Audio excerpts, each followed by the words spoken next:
আসসালামু আলাইকুম। Twin organic এগ্রোর পক্ষ থেকে আমি মোহাম্মদ নাসিম হাসান। আপনারা দেখেছিলেন আমাদের 5টা হাউস ছিল, এর আগে দেখেছেন। তো এই সাইটে এই হাউসের পাশে আমাদের এখানে 10টা রিং ছিল। তো আমরা এই রিংগুলো এখান থেকে সরায়ে এখানে আমরা হাউস করে দিচ্ছি। তো এখানে আগে নিজে মেঝে করা ছিল, ওইগুলো সটিয়ে দিয়ে ফের নতুন করে মেঝে করব। এখানে গোলা দেওয়া ছিল, গোলা দেওয়ার কারণে সারে প্রচণ্ড পরিমাণে মশার থাকে খেয়ে ফেলার পরেও, সেজন্য আমরা এগুলো সটিয়ে শুধু প্লাস্টার রাখবো।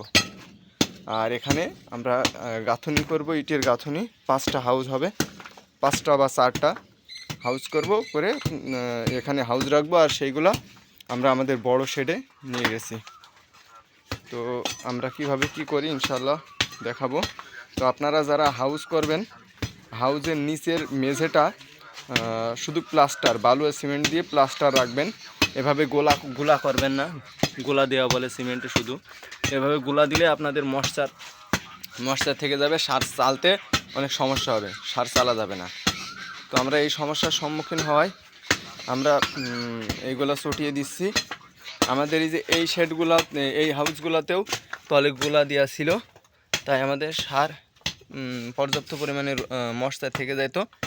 তো আমরা এই চেম্বারটা দেখতে পাচ্ছেন এখানে, এইটা আমরা গোলা ছুটিয়ে দিয়েছি। আর বাকি 4টা আছে, ওই বাকি 4টার গোলা আমরা ছুটিয়ে দেব। তো আপনারা যারা ভিডিও দেখছেন অবশ্যই লাইক দিবেন, শেয়ার করবেন এবং সাবস্ক্রাইব করবেন। আর যারা ভার্মি কম্পোস্ট নিতে চান তারা আমাদের স্ক্রিনে দেওয়া নাম্বারে যোগাযোগ করবেন। সারা বাংলাদেশ ইনশাল্লাহ যে কুরিয়ার মাধ্যমে আমরা ডেলিভারি দিয়ে থাকি। আসসালামু আলাইকুম রহমতুল্লাহি ওয়া বারাকাতুহু।